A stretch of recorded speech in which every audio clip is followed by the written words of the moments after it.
Dans son appartement parisien, l'air est lourd, saturé par le poids d'une absence.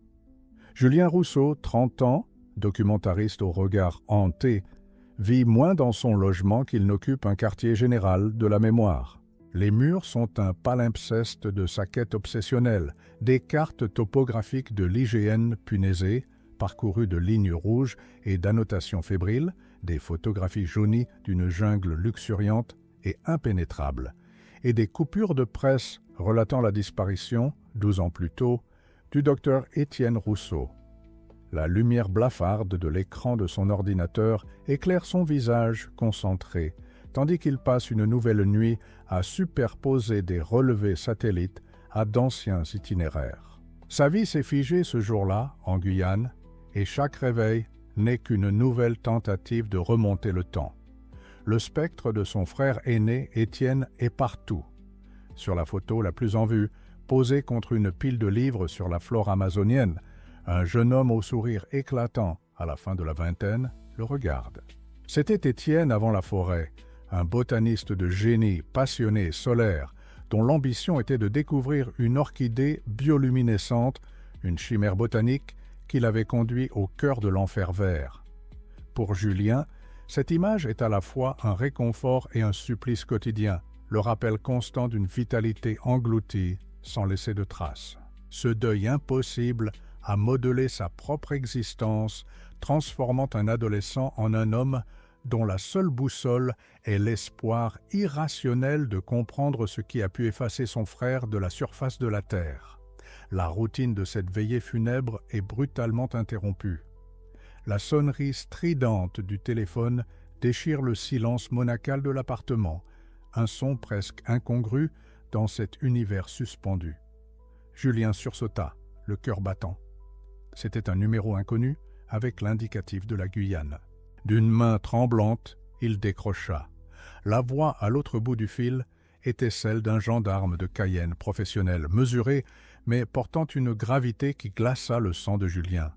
Après les vérifications d'identité, la phrase tomba, simple et dévastatrice.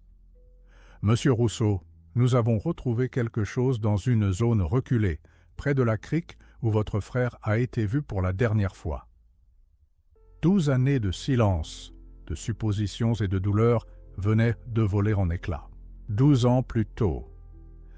La Guyane n'était pas un linceul de souvenirs pour Étienne, mais une promesse vivante.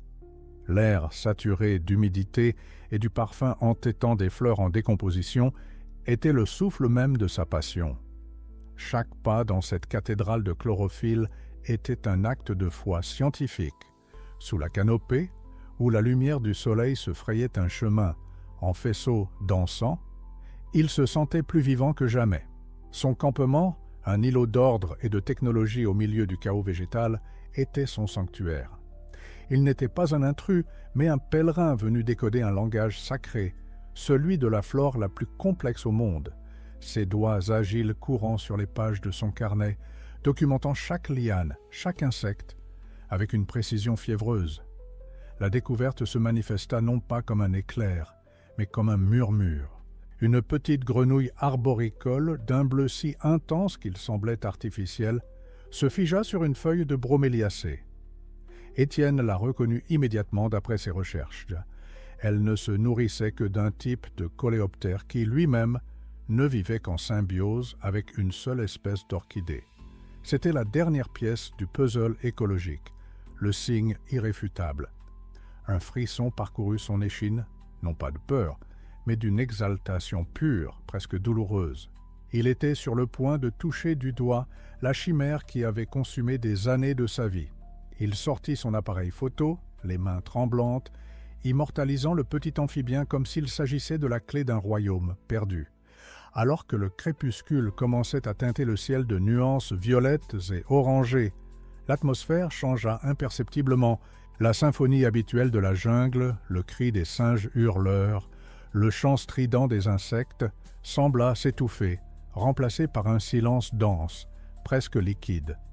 Une brume basse rampa depuis le sol, s'enroulant autour des troncs massifs comme des serpents fantomatiques.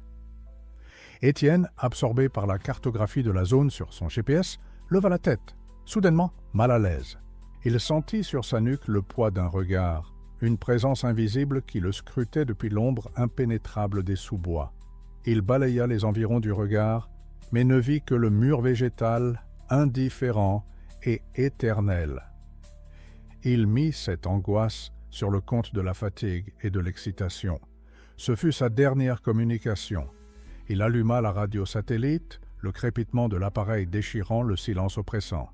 « Hélène, c'est Étienne, je crois que je l'ai.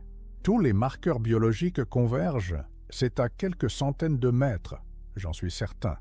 La biochimie de la zone est unique. C'est au-delà de tout ce que les publications suggéraient. C'est un écosystème entier qui dépend de cette fleur. Demain, Sa voix, habituellement si posée, était brisée par l'émerveillement.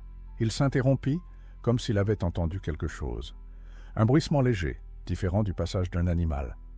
« Attends une seconde !» furent ses derniers mots, suivis d'un silence radio total. Un vide absolu qui glaça le sang de son interlocutrice à des milliers de kilomètres de là. L'instant de la disparition ne fut pas un cri, mais une absorption. La forêt, qui avait été son terrain d'étude, devint une entité active. Il ne vit rien, mais sentit tout. Un changement dans la pression de l'air, une odeur d'humus et d'ozone, et ce silence qui n'était plus une absence de son, mais une présence palpable. Il se retourna, le cœur battant à tout rompre, sa lampe frontale balayant les ténèbres. Il n'y avait aucune menace visible, aucune bête tapie dans l'ombre. Pourtant, il sut avec une certitude primale qu'il n'était plus seul. Il fit un pas en arrière, puis un autre, non pas par peur, mais attiré par une force invisible, une curiosité plus forte que son instinct de survie. La jungle ne le prenait pas, elle l'invitait à entrer plus profondément. Lorsque les équipes de secours arrivèrent 3 jours plus tard, elles trouvèrent une scène d'une tranquillité déconcertante. La tente était montée, le sac de couchage soigneusement roulé à l'intérieur. Sur la petite table de camping, le matériel de recherche était impeccablement rangé, des fioles, un microscope de terrain et le carnet de notes ouvert sur une page à moitié écrite, décrivant la structure moléculaire d'un pollen inconnu. Une ration de nourriture était à moitié consommée à côté d'une tasse de café froid. Tout était en ordre, comme si son occupant s'était simplement levé pour aller se promener et n'était jamais revenu. Il n'y avait aucune trace de lutte, aucune empreinte suspecte. Étienne Rousseau s'était volatilisé, laissant derrière lui le fantôme parfaitement conservé d'une vie interrompue en pleine apothéose. Les premières années furent une plaie béante. Le choc initial de la disparition laissa place à un vide assourdissant, un silence que les recherches officielles, finalement abandonnées, ne firent qu'amplifier. Pour la famille Rousseau, le temps cessa de s'écouler de manière linéaire pour devenir une boucle de douleur suspendue. Chaque porte qui claque, chaque appel téléphonique inattendu était un sursaut d'espoir aussitôt anéanti. Julien, alors adolescent, fut arraché à l'insouciance pour être plongé dans les limbes du peut-être. Le concept de deuil impossible devint la texture même de son quotidien, une absence si présente qu'elle en devenait une entité palpable, un fantôme assis à la table familiale, rendant chaque repas, chaque conversation insupportablement lourd et incomplet. Les parents de Julien anéantis choisirent la voie du repli. Ils vendirent l'appartement parisien, trop plein de souvenirs vibrants d'Étienne, pour s'installer dans une petite maison en Provence, cherchant dans le soleil et le silence une anesthésie à leur chagrin. Leur espoir, autrefois féroce, s'éroda lentement pour devenir une tristesse résignée, une cicatrice qu'ils cachaient au monde. Le nom d'Étienne devint un mot murmuré, puis un silence respectueux. Ils ne pouvaient plus supporter le fardeau de la recherche active, préférant transformer leur amour en un sanctuaire silencieux. Pour eux, leur fils aîné était devenu une étoile lointaine, une mémoire figée dans la perfection de sa jeunesse, un martyr de la science qu'il fallait honorer en silence. Julien, au contraire, refusa ce sanctuaire. Son chagrin ne s'est pas transformé en résignation, mais en une obsession froide et méthodique. L'adolescence fut sacrifiée sur l'autel de la quête. Au lieu de sortir avec des amis, il dévorait les ouvrages de botanique, apprenait à lire les cartes topographiques de l'IGN et passait des heures à étudier les rapports de gendarmerie. Sa chambre devint le quartier général d'une guerre solitaire contre l'oubli. Il se forgea une discipline de fer, apprenant les techniques de survie en forêt, non par goût de l'aventure, mais comme un soldat apprend à manier une arme. Chaque compétence acquise était une promesse faite au fantôme de son frère. « Je ne t'abandonnerai pas ». Dès qu'il eut l'âge et les moyens, Julien fit son premier voyage en Guyane. Ce fut un choc brutal, une confrontation directe avec l'entité qui avait avalé son frère. La moiteur étouffante, la cacophonie incessante des insectes, le mur végétal qui semblait respirer et le juger, tout était écrasant. Il engagea des guides locaux, des hommes pour qui la forêt était un territoire connu, mais même eux secouaient la tête devant son obstination à vouloir sonder les zones les plus reculées. Ses premières expéditions furent des échecs cuisants, ne ramenant que des piqûres d'insectes, une fatigue écrasante et le sentiment renouvelé de son impuissance face à cette immensité verte et indifférente. Parfois, au cœur de la nuit parisienne, le doute le rongeait. Une voix insidieuse lui murmurait qu'il sacrifiait sa propre vie à un fantôme, qu'Étienne était parti, victime d'un serpent, d'une chute, ou qu'il s'était simplement perdu. Dans ces moments de désespoir, il fermait les yeux et revoyait le sourire de son frère. Il entendait sa voix passionnée lui expliquer la symbiose entre une liane et un papillon. « La forêt ne prend pas au hasard, Jus. Elle a ses propres règles, sa propre logique, » lui avait dit un jour Étienne. Cette phrase était devenue son mantra. Son frère n'avait pas pu simplement disparaître. Il y avait une logique, une raison, et il était de son devoir de la découvrir. Pour financer ses recherches et leur donner un semblant de légitimité, Julien embrassa une carrière de documentariste. Sa caméra devint son alibi et son bouclier. Elle lui permettait de retourner en Guyane, sous des prétextes professionnels, de s'enfoncer toujours plus loin dans la jungle, tout en canalisant sa douleur dans un travail créatif. Filmer la nature sauvage était une façon de se connecter à Étienne, de tenter de voir le monde à travers ses yeux émerveillés. Mais chaque plan d'une fleur exotique, chaque image d'une rivière serpentant dans la canopée était teintée de mélancolie, un hommage permanent à celui qui aurait dû être là, à ses côtés, pour partager cette beauté. Le temps passa, implacable. 5 ans, puis 10, puis 12. Le monde extérieur avait presque oublié l'affaire du botaniste disparu. Les amis de Julien se mariaient, avaient des enfants, construisaient pas des carrières. Lui restait cet homme singulier, ancré dans un passé qui refusait de mourir. La douleur aiguë des débuts s'était muée en un mal sourd et constant, une part intégrante de son identité. Il était devenu le frère de celui qui a disparu. Il portait cette étiquette avec une dignité lasse, naviguant dans la vie avec la boussole déréglée de son deuil inachevé, un homme de 30 ans avec l'âme suspendue à ses 18 ans. La veille de l'appel, Julien avait atteint un nouveau palier de lassitude. Assis devant son mur de cartes, éclairé par la seule lueur de son écran, il sentit pour la première fois le poids écrasant de ses 12 années. Chaque ligne tracée sur la carte semblait se moquer de lui. Chaque photo d'Étienne était une accusation silencieuse. Une vague de futilité menaça de le submerger. Et si ses parents avaient raison? Et s'il n'y avait rien à trouver, rien d'autre qu'un vide infini au cœur de la jungle? Pour la première fois, il envisagea d'abandonner, de ranger les cartes, de laisser le fantôme de son frère reposer en paix. C'est dans ce silence, au bord de la capitulation, que le téléphone sonna.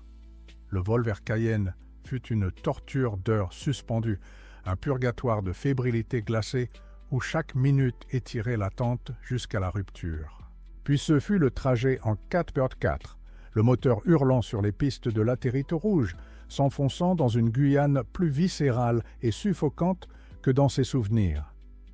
L'humidité était un linceul, l'air épais du parfum des fleurs et de la décomposition. Julien, assis à côté d'un gendarme taciturne, ne voyait pas le paysage. Il voyait des fantômes. Chaque liane, chaque ombre sous la canopée était une réminiscence de son frère.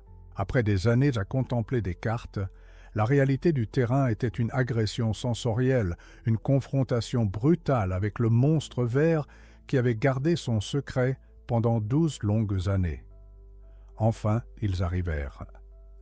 Au cœur d'une petite clairière artificielle ouverte par des agents de l'ONF, gisait le Titan, un fromager colossal, déraciné par une tempête ancienne dont le tronc était si large que 3 hommes ne pouvaient en faire le tour. C'était une cathédrale végétale effondrée, un patriarche silencieux dont les entrailles avaient été exposées par la cicatrice nette d'une tronçonneuse.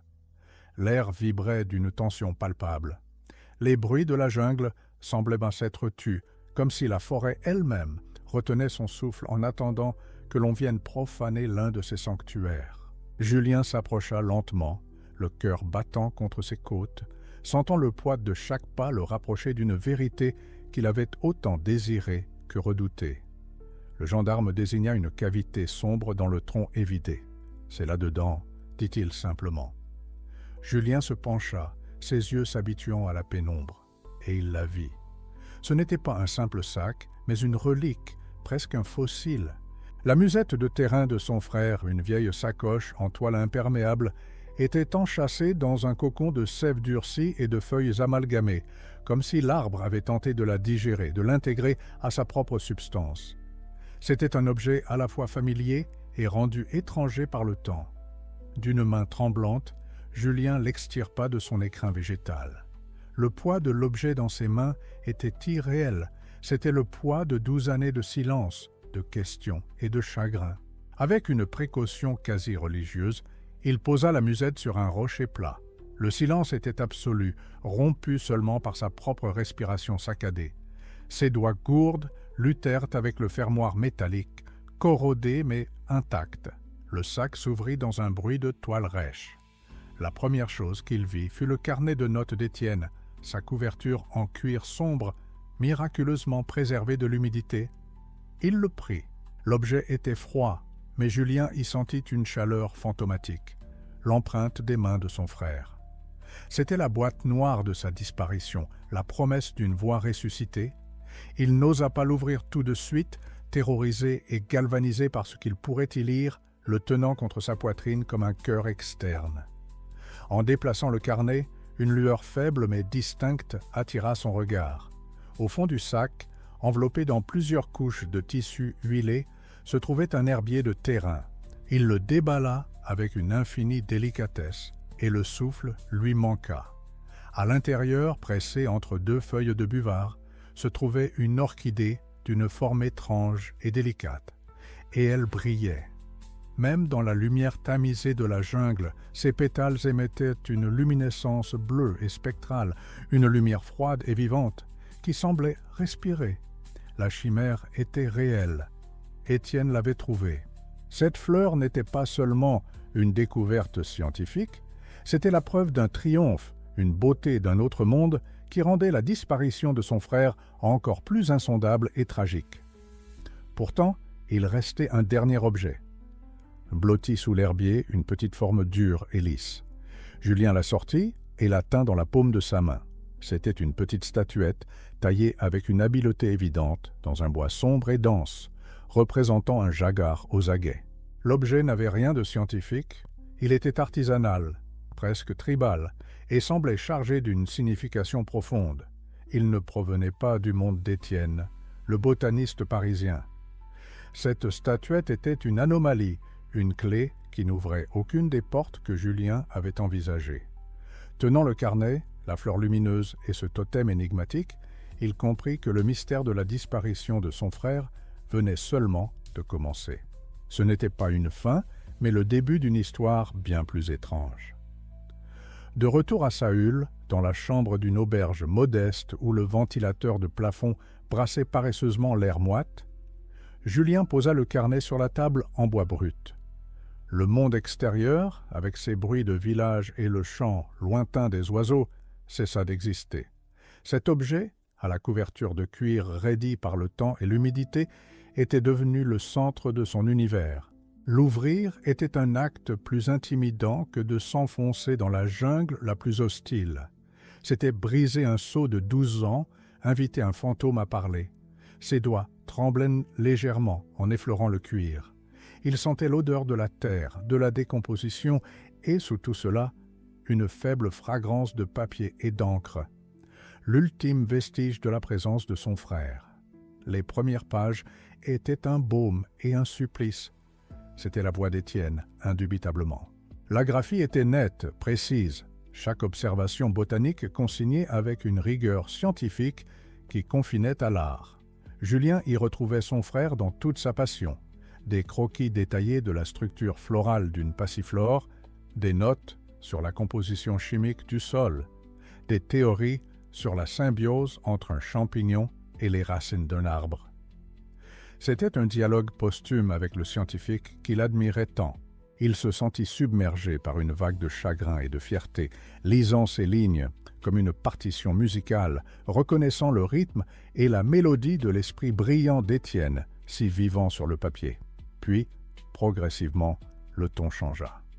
La précision scientifique laissa place à des introspections plus personnelles, presque philosophiques. Étienne ne décrivait plus seulement la forêt, il semblait l'écouter. Une entrée troubla particulièrement Julien. Le silence ici n'est pas une absence, c'est une substance. Il pèse, il observe. Parfois, j'ai la certitude de ne pas être seul. Ce n'est pas la présence d'un jaguar ou d'un autre prédateur, c'est autre chose, une conscience diffuse, aussi vieille que les arbres. Julien sentit un frisson le parcourir. Était-ce la solitude qui avait commencé à altérer le jugement de son frère, ou avait-il réellement perçu quelque chose que la science ne pouvait expliquer? Incapable de déchiffrer seul cette énigme, Julien chercha de l'aide. Il se souvint d'un nom mentionné dans les anciens rapports de gendarmerie, Didier, un guide local d'origine amérindienne qui avait participé aux premières recherches. Il le retrouva dans un carbet en périphérie du village. C'était un homme âgé, au visage buriné par le soleil et le temps. Julien lui montra la petite statuette de jaguar. Le vieil homme la prit dans ses mains avec un respect inattendu. Il ne parla pas tout de suite, se contentant de faire rouler le bois poli entre ses doigts. « C'est l'œuvre des oubliés, dit-il enfin d'une voix grave, ceux qui ne parlent pas notre langue, ceux qui vivent avec l'esprit de la forêt. » Cette révélation projeta une lumière entièrement nouvelle sur le journal. Julien y retourna avec une fébrilité renouvelée, cherchant des indices qu'il n'avait pas pu voir auparavant. Il les trouva. Une dizaine de pages plus loin, Étienne décrivait sa première rencontre. Il n'y avait eu aucune violence, aucune menace. Simplement une silhouette, puis deux, l'observant depuis la lisière de son campement. Il avait laissé une offrande de nourriture, et le lendemain, elle avait été remplacée par un fruit inconnu.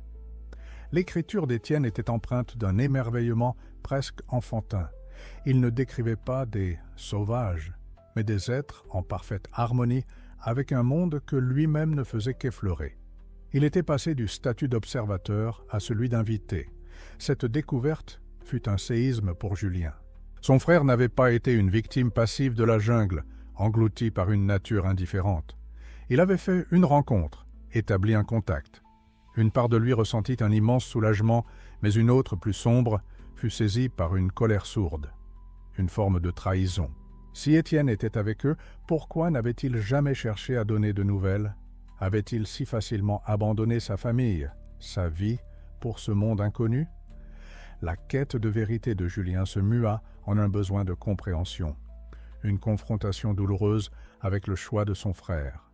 Le fantôme qu'il poursuivait depuis 12 ans venait de prendre un visage bien plus complexe et déroutant. Cherchant à rationaliser, à se raccrocher à son propre monde, Julien appela Hélène Blanchard, l'ancienne directrice de thèse d'Étienne à Paris, et lui décrivit, la voix tremblante, le contenu du carnet et la statuette. La réaction d'Hélène fut glaciale. « Julien, écoutez-moi, Étienne était soumis à un stress psychologique extrême. L'isolement peut provoquer des hallucinations très puissantes. Ces histoires de tribus perdues sont des fantasmes romantiques. Il a dû avoir un accident. N'allez pas vous construire une fable pour apaiser votre douleur. Laissez-le reposer en paix. » Ces mots étaient comme des pierres, visant à détruire la fragile vérité que Julien venait de découvrir, semant le doute et l'isolant un peu plus dans sa quête. Ignorant l'avertissement d'Hélène, qui sonnait étrangement faux, Julien se plongea dans les toutes dernières pages du carnet. L'écriture d'Étienne y était transformée, presque lyrique. Il ne parlait plus de l'orchidée en termes de bioluminescence ou de composition chimique, mais comme du cœur battant de cette communauté, l'œil de la forêt qui guidait leur existence. La dernière phrase, écrite d'une main ferme, n'était pas un adieu, mais une déclaration d'intention. Ils m'ont invité à voir au-delà du voile, à comprendre. C'est une connaissance qui ne peut être mise en bouteille ou publiée. Elle doit être vécue. Je laisse ce monde derrière moi pour en apprendre un autre. Julien ferma le carnet. Il savait. Son frère n'était pas mort. Il avait choisi. Et maintenant, Julien devait choisir à son tour, accepter ou suivre ses pas. Guidé par Didier et les dernières coordonnées énigmatiques du carnet, Julien s'enfonça dans un territoire où les cartes de l'IGN devenaient muettes. La forêt n'était plus un simple décor hostile, mais un sanctuaire vivant, un labyrinthe dont les murs semblaient se refermer derrière eux. L'air devint plus dense, chargé d'une odeur d'ozone et de fleurs inconnues, et le silence n'était plus une absence de bruit, mais une présence palpable, vibrante. Didier avançait avec une lenteur respectueuse, lisant des signes invisibles pour Julien. Chaque liane, chaque pierre semblait faire partie d'un langage secret. La tension était à son comble, non pas la peur d'une embuscade, mais l'angoisse sacrée d'approcher un lieu qui n'était pas fait pour son monde, un lieu où la vérité l'attendait, terrible et libératrice. Ils débouchèrent finalement dans une clairière baignée d'une lumière surnaturelle. Les orchidées bleues n'étaient pas un spécimen unique, elles poussaient partout, leurs pétales phosphorescents, illuminant le sous-bois d'une lueur spectrale. Au centre se tenait un petit hameau de huttes parfaitement intégré à la nature. Des gens sortirent, silencieux, leurs regards profonds et sans hostilité. Un vieil homme s'approcha. Julien, le cœur battant à se rompre, lui tendit la statuette de jaguar. L'homme la prit, un signe de reconnaissance dans ses yeux.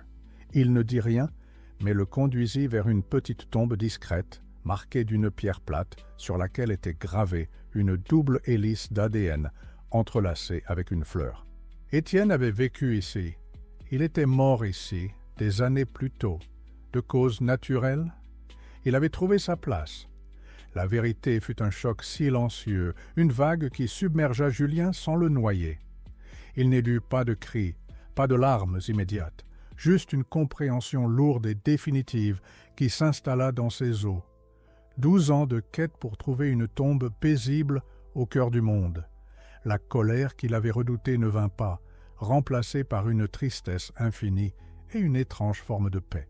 Il sortit délicatement l'orchidée pressée de son sac, celle qu'Étienne avait cueillie, et la déposa sur la pierre tombale. C'était un dialogue final, un adieu au frère qu'il avait perdu et une reconnaissance de l'homme qu'il était devenu.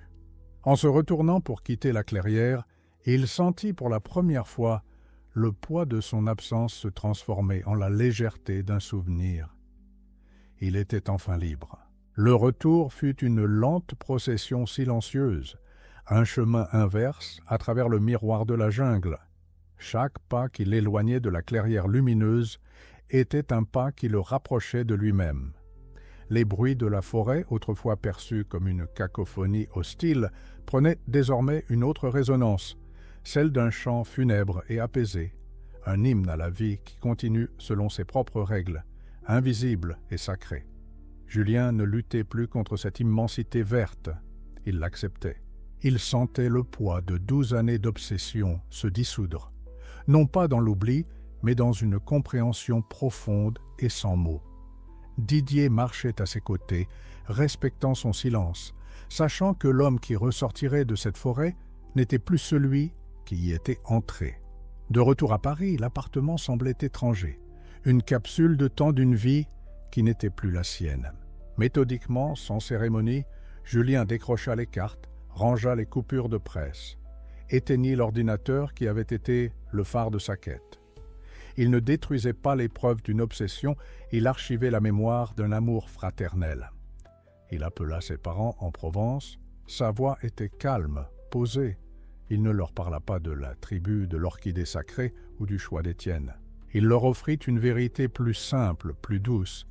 Il avait trouvé l'endroit où son frère reposait, un lieu d'une beauté indescriptible, où il avait été heureux et en paix. Pour la première fois depuis 12 ans, il entendit sa mère pleurer, non de désespoir, mais de soulagement. Quelques mois plus tard, la première de son nouveau documentaire eut lieu. Le film ne parlait pas d'une disparition, mais de la splendeur fragile de l'écosystème guyanais. C'était un hommage, une lettre d'amour visuel à la passion qui avait consumé son frère. Dans la dernière scène, on voyait une seule orchidée bleue, filmée de loin, brillant dans la pénombre, sans en révéler le secret. Julien, debout dans la salle, regardait l'écran, non plus comme un homme hanté par un fantôme, mais comme un gardien de mémoire. Il avait enfin compris la dernière phrase d'Étienne. Il avait laissé un monde derrière lui, non pour le perdre, mais pour en apprendre un autre, et ce faisant, il avait trouvé le chemin pour y revenir, transformé.